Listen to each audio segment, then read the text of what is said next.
আসসালামু আলাইকুম। আশা করি সকলেই ভালো আছেন। আমার হাসনাইনা গার্ডেনের পক্ষ থেকে সবাইকে স্বাগতম।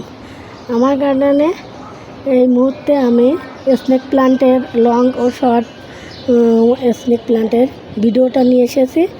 এর স্নেক প্লান্টের দ্রুত কিভাবে শাখা বৃদ্ধি করে, একটা গাছ থেকে অনেক শাখা বৃদ্ধি করা সম্ভব, কী খাবার দিলে, এরপর যত্ন কিভাবে নেব এই বৃষ্টির দিনে, এই বিষয় আজকের ভিডিওটা।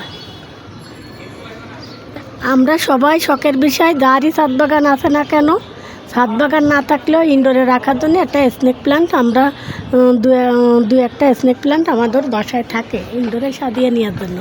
আর স্নেক প্ল্যান্টটা আমাকে পর্যাপ্ত পরিমাণে অক্সিজেন সাপ্লাই করে, বিশুদ্ধ অক্সিজেন, যার জন্য সবাই এই সৌন্দর্য বৃদ্ধির জন্য, এই ড্রয়িংয়ে রাখার জন্য ইনডোরে বেলকুনিতে কিংবা ছাদে বাড়ির সামনে সবাই স্নেক প্ল্যান্টটা লাগাতে পছন্দ করে। এজন্য যে একটি শাখা যদি আমরা সংগ্রহ করে প্রতিস্থাপন করতে পারি, তাহলে এই শাখা থেকে কিভাবে দ্রুত আরও শাখা বৃদ্ধি পাবে, কী খাবার প্রয়োগ করলে একটি গাছ থেকে অনেক গাছ আমরা বানিয়ে নিতে পারবো। আমরা আসলে তো যারাই স্নেক প্ল্যান্ট লাগাই না কেন, আমরা জানি এতে বেশিরভাগ পানি লাগে না, মাটিটা বেলে দোআঁশ মাটিতে বালুর ভাগটা আমরা বেশি দিয়েই স্নেক প্ল্যান্ট গাছ প্রতিস্থাপন করার পরে এতে আমাদের বেশিরভাগ খাবার প্রয়োজন হয় না। কিন্তু আমরা মাটিটা যখন তৈরি করব তখন হচ্ছে আমরা বালুর ভাগটা বেশি দিলে পানিটা যাতে দাঁড়িয়ে না থাকে সেইভাবে আমরা লাগানোর চেষ্টা, মাটিটা তৈরি করব। এরপরে যে পটে আমরা প্রতিস্থাপন করব, অবশ্যই পটটা তলে পানি সরে দেওয়ার জন্য ছিদ্র স্থান রাখতে হবে ভালো করে, তাহলে আমাদের এই স্নেক প্ল্যান্টের গোড়া পচে যাওয়ার কোনো ভয় থাকবে না। এরপরে বিষয় যেটা, আমরা দেখেন আমার এই শাখা টবে দেখতেই পারবেন আমার এই বাসনটায় কী পরিমাণে একটি গাছ থেকে কত শাখা বৃদ্ধি পেয়ে গেছে, একটু লক্ষ্য করলেই বোঝা যাবে। এর ভিতর থেকে আর কোনো জায়গা নাই, গাছ সরানোর মতন কোনো পরিস্থিতি নাই, এত পরিমাণে শাখা ভরে আছে।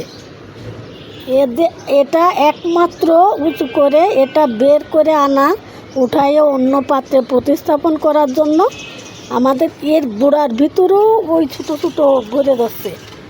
কিন্তু এই একটি টবে যদি এত পরিমাণে শাখা এইভাবে বেড়ে ওঠে, এটা আছে, এরপরও ওই যে ভিতরে আরও একটাই দেয়, এভাবে প্রচুর পরিমাণে শাখায় ভরে আছে আমার এই একটা টবে। এরপরও এখানেও মাশাআল্লাহ দেখেন একটি শাখা আমার এই মধ্যখানে প্রতিস্থাপন করা ছিল, এখন পর্যাপ্ত পরিমাণে শাখা বৃদ্ধি হয়ে টবটা এগিয়েছে। এখান থেকেই আমি এই পাশ থেকে একটা শাখা এই এখানে নিয়ে প্রতিস্থাপন করছিলাম ইনডোর রাখার জন্য ড্রয়িংয়ে, সেখান থেকে আবার এই শাখাটা বেরিয়ে আসছে। আর দেখেন পাতাগুলো কত তরতাজা সতেজ। কিভাবে আমরা এই সতেজ রাখবো, কী খাবার দিলে আমাদের গাছগুলো এরকম দ্রুত বেড়ে উঠবে আর শাখা বৃদ্ধি করবে। আমরা সবসময় এই স্নেক প্ল্যান্টে কেন সাকুলেন্ট ক্যাকটাস সব কিছুতে যে খাবারটা দেব সেটা 2 মাস 3 মাস অন্তর অন্তর যদি আমরা কিছু শুকনো পাতা, এটা এই শুকনো পাতার যে সারটা আছে, শুকনো পাতা আমরা শুকিয়ে গুঁড়া করে ওই পাতাটা কিছু নিম পাতা, চা পাতি আর ডিমের খোসা এটা ব্লেন্ডারে গুঁড়া করে যদি আমরা একটা মিশ্র সার প্রয়োগ করি, এই মিশ্র সারটা আমাদের জন্য, আমাদের এসব গাছের জন্য খুবই উপযোগী হবে।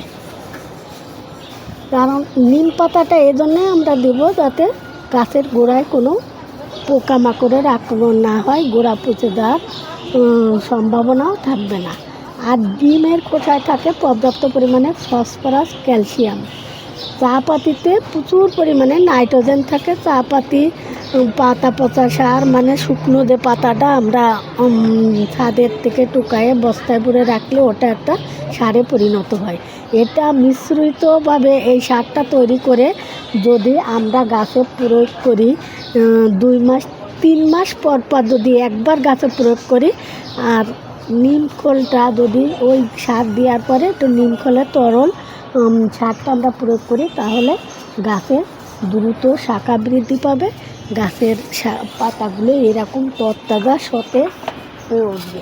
দেখেন এটা একটা পাতা কত মোটা, কত সুন্দর দেখা যাচ্ছে। এইভাবে বেড়ে উঠছে আমার টব ভর্তি এরকম চারা। যেদিকে ঘোরাবো সেদিকে দেখেন চারাই ধরে আছে। এভাবে চারাগুলো কীভাবে বৃদ্ধি পেয়ে গেছে। এক পাশ থেকে দেখেন কত পরিমাণে চারা বের হয়ে আসছে, উঠে আসছে। মানে গাছে এত পরিমাণে হয়েছে, এর পাশ থেকে কেটে নেওয়ার কোনো সম্ভাবনা নাই। পুরো টবটা আমরা খুলে টব থেকে উঠোয়ে গাছটা মাটিটা ধুয়ে ফেলে এরপরে চারা বের করে অন্য পটে আমরা প্রতিস্থাপন করব। এটাও তা আমরা এই যদি পাতা পচা সার, চা পাতি, ডিমের খোসা ভালোভাবে ধুয়ে শুকায় গুঁড়া করে, আর ওর ভিতর যদি এক মুঠো নিম খোল না থাকলে নিমের পাতা শুকায় গুঁড়া করে যদি মিশে এই মিশ্র সারটা যদি আমরা প্রয়োগ করি, তাহলে আমাদের গাছে এত প্রচুর পরিমাণে শাখা বৃদ্ধি পাবে। আর চা পাতির জন্য আর পাতা পচা সারের জন্য আমরা কিন্তু একটু মোটা মোটা তরতাজা এইভাবে এই শাখাগুলো আমরা দেখতে পারবো বেড়ে উঠবে। কোনো একটা পাতা দেখেন পাতাগুলো কত হেলদি। এভাবেই আমরা পরিচর্যাটা করবো। এরপরে আমরা যে স্থানে রাখবো সেই স্থানে ইনডোরেও গাছটা বেড়ে ওঠে, টপ ফ্লোরেও, বাড়ির সামনে, বেলকুনিতে, সব জায়গায়।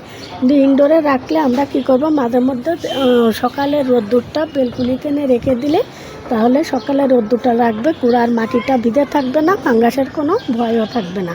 এভাবে আর মাসে যদি একবার আমরা নিম কীটনাশক দিয়ে তরল সারটা আমরা বাসায় তৈরি করি, কাঁচা হলুদ নিমের পাতা জ্বালায়ে ওই পানিটা যদি আমরা স্প্রে করে দিই তাহলে গাছের গোড়ায় কোনো পোকামাকড়ের আক্রমণ হবে না, কোনো ভয় থাকবে না। গাছগুলো আমাকে এত সুন্দর বেড়ে উঠবে আর এত শাখা বৃদ্ধি করবে। এরপরে দেখেন প্রচণ্ড রোদ্দুরি যদি আমরা রাখি আর বেশি গাছের মধ্যে বাতাসে গাছগুলো রাখলে আমাদের পাতাগুলো কিরম সাইডটা গাছ ও গাছ যদি অনেক চাপের মধ্যে থাকে তখন সাইডটা এভাবে পুড়ে আসে। এভাবে পুড়ে গেলে কি করব, আমরা এই জায়গার থেকে আমরা একটু নিচের থেকে কেটে দেবো, ওটা কেটে দিলে তাহলে আর এই যেটুকু ক্ষত স্থান হয়েছে আমরা এটা কেটে দিয়ে একটা নিম কীটনাশক যদি ব্যবহার করি, স্প্রে করে দিই, তাহলে এটা আর থাকবে না।